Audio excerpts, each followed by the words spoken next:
Hi, readers. I'm Jordan. And I'm Katie. And welcome to Not Another Heroine, the podcast where we break down the best and worst fictional heroines, those swashbuckling ladies who have to work a little harder than expected for their happy ending. We'd love for you to come read with us in our book club on the Fable app, where you can chat with us about your favorite scenes, vote for your favorite characters, and even help pick our next read.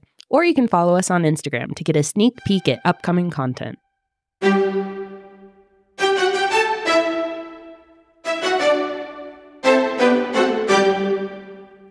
Pick of the week, it's the pick of the week.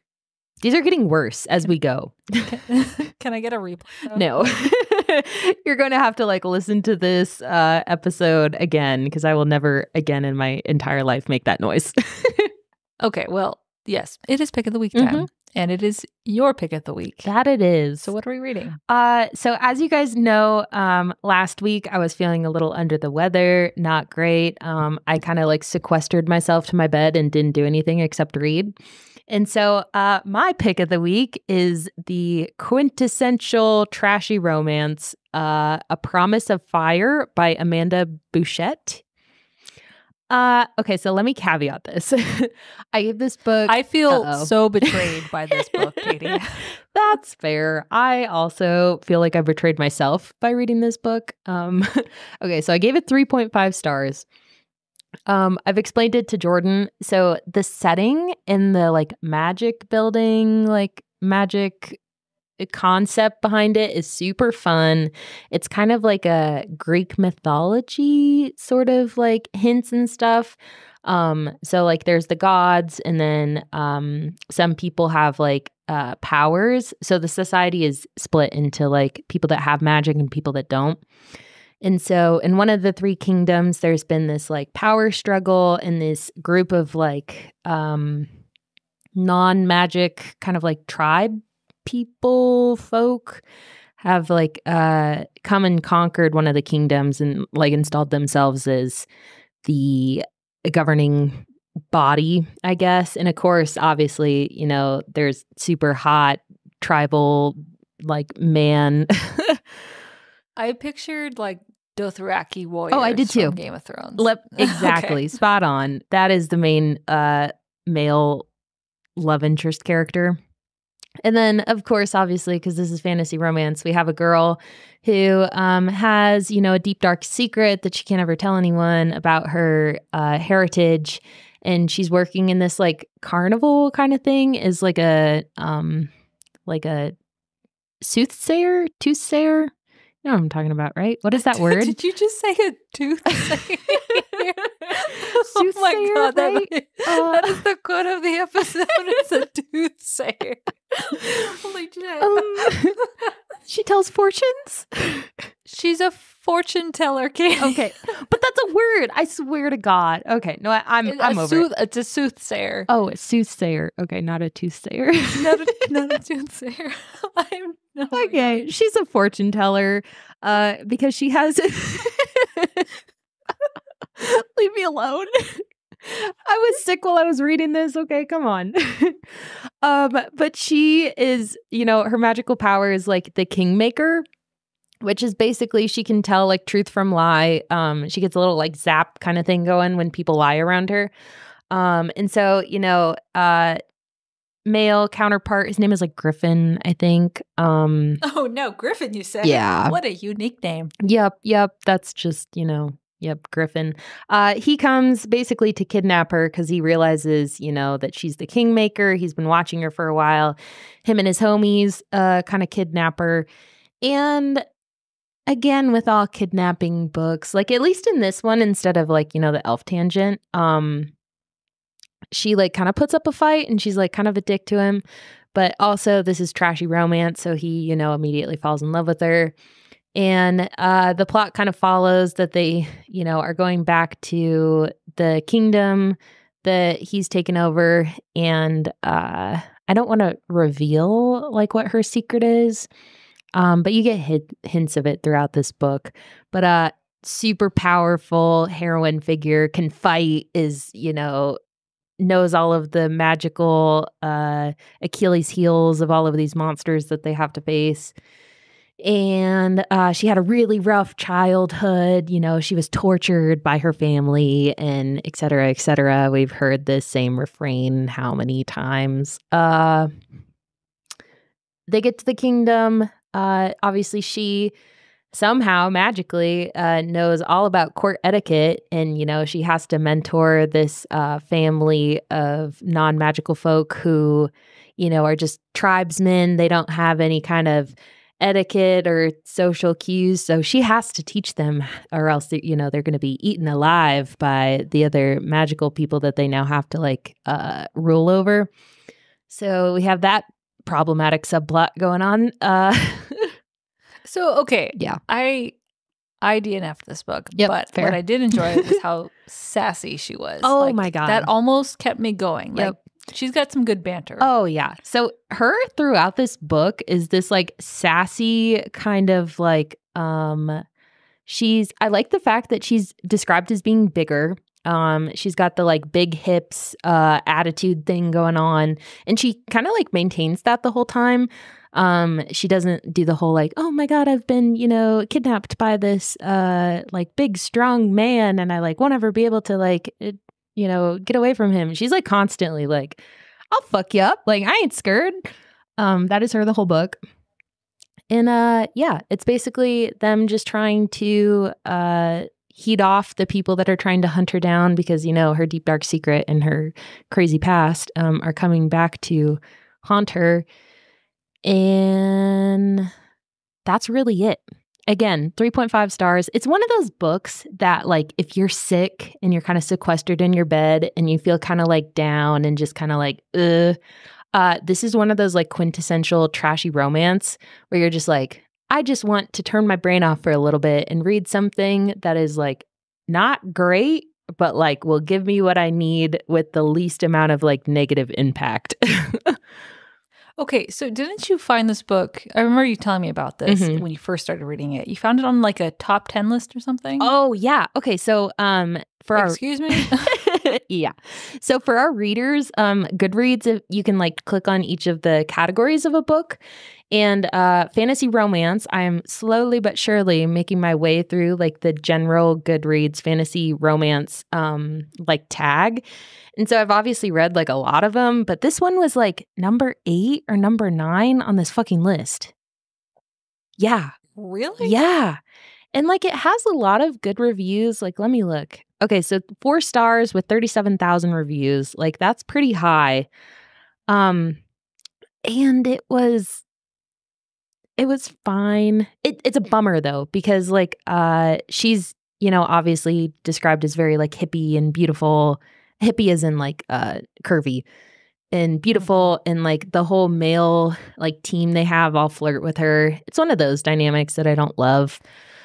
I wonder, when did this, can you see the publishing date on this? Let's see. When did this come out? 2016, which is actually surprising. Okay. Because it kind of has that like late 2000s vibe. I was just about to say, this strikes me as the, okay, so gonna date myself again. Back in the day, before like fantasy romance is like its own genre was a thing, there was a subset of Harlequin trashy serialized romance books. Yep. And they did Luna, which was their branch of romance, but set in fantasy. Oh. And they did got a bunch of like really popular authors to do crossover work. In that, I think it was Harlequin. Maybe I'm remembering wrong. I mean, that sounds right. Yeah, it reminded me of like one of those books. Like, oh, this isn't a thing yet, but we're gonna make it a thing. Yeah. So it's gonna like romance is gonna dominate it, and then there's gonna be a little bit of fantasy. Yeah. This kind of gave me the vibe. So the writing is like pretty good. It's, you know, probably like new adult, maybe bordering on like teen. But it kind of gives me the vibe of like those like late 2000s, early 2010s, Wattpad, like insert yourself characters where you're like, you know, the main character is crazy, overpowered, beautiful, everyone loves her, but she has like, you know, fights with other female characters. It was that set in like a better setting. Yeah. Okay, so if I wanted to read something similar to this, but not this book, what else should I try? Yeah. So our lineup is books that are equally trashy romance. So the first one is The Bridge Kingdom. And I think I've talked about this book before, about how much I was very meh about it. This is kind of almost an identical plot, but set in a different like setting. Because this is like, the overpowered, beautiful female character has a deep, dark secret that she can't reveal to anyone. Now that I'm thinking about it, it's literally almost the same plot.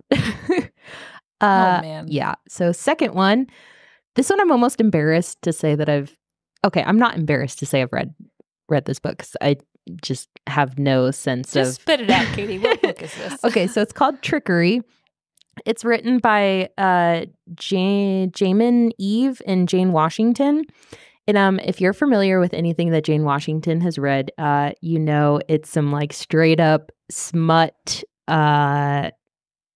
Smut.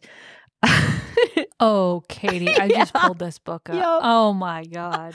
I think this was another one that I read when I was like feeling under the weather and I just wanted to like read some trashy romance, because this is both trashy and romance. But that's also set in kind of like a Greek kind of setting.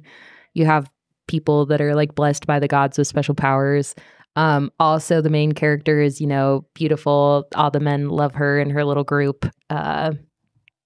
Again, almost identical. This isn't a reverse harem, is it? I'm almost positive it is. So I was reading the description, and like under the last paragraph of this book, she will be tasked to serve the Abkurst brothers, 5 souls built of arrogance, perfection, and power. I'm like, oh, I know what that plot is. I'm almost positive that one's a reverse harem, and I was surprised. So, A Promise of Fire, yeah. That's the book I read. Yes, Promise of Fire. The book you're reviewing right now. Yes. So it's not a reverse harem, but the interaction she has with like her love interests, guy friends, his like little like team or whatever, always borders on like, this is not a regular friendship between like men and women.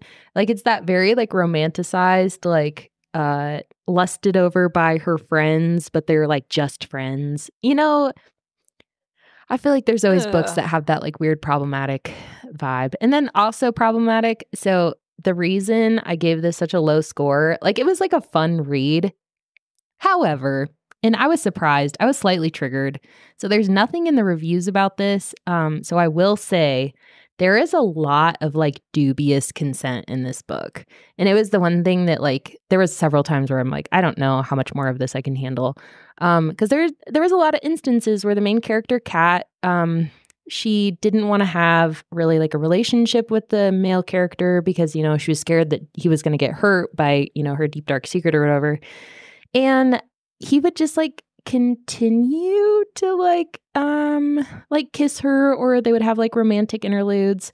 And like in her brain, because it's like first person, and I think it has a couple POV switches, but she's like, oh, like I really want him and he's hot and I love him and this is like great. But like out loud, she's like, no, like we can't be together. But he just like kind of continued. Like there was like 4 or 5 instances of that where it's like, he doesn't know. I can't stand that because that plays into that whole, she said no, but she really means yes. Exactly. Thing. And so I was quite surprised that there was no trigger warning. There was no reviews that had that in the trigger warning. But I will say, like, readers, like, if that even makes you remotely uncomfortable, like, please do not read this book. Like, it made me uncomfortable. And I feel like I kind of, like, read through red flags and I'm like, oh, that's fine. Like, anyway, continuing reading. But it made me feel super uncomfortable. And I'm like, no one had an issue with this, but I don't know.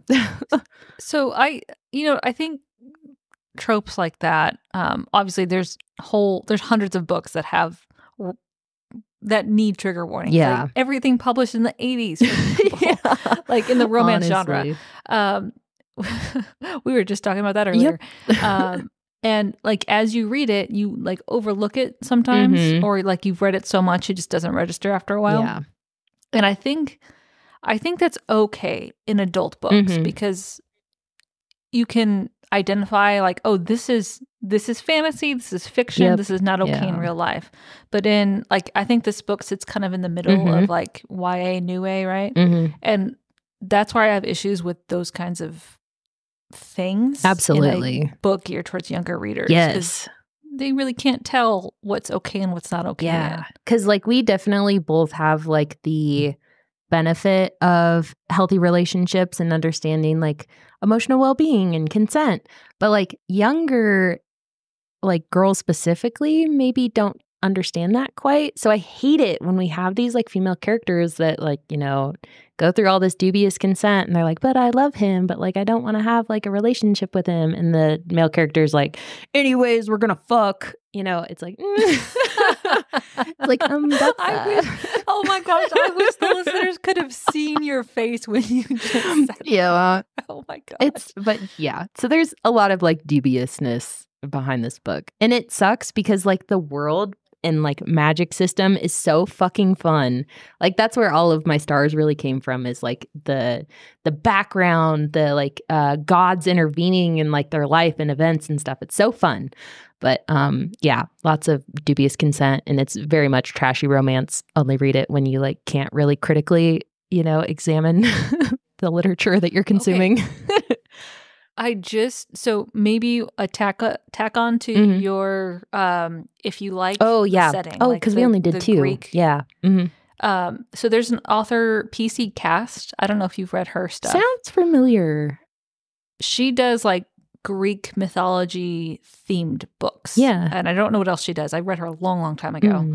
But yeah, similar. That'd be a good, yeah, because it's definitely like heavy Greek, like all of the, you know, major. It's not a pentagon. What's the? It's not a toothsayer.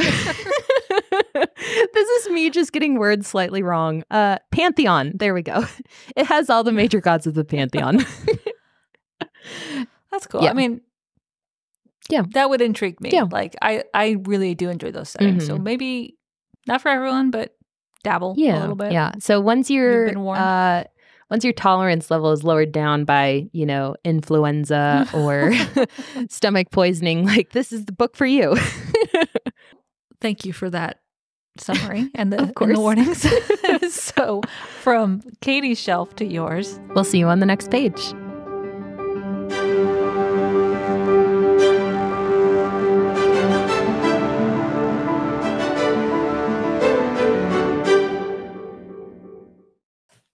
Hi, readers. If you'd like to help us pick our next book, send us a message on Instagram. Or if you'd like to just listen, we post new episodes every Monday on Spotify, Amazon, or Apple Music. Thanks for listening.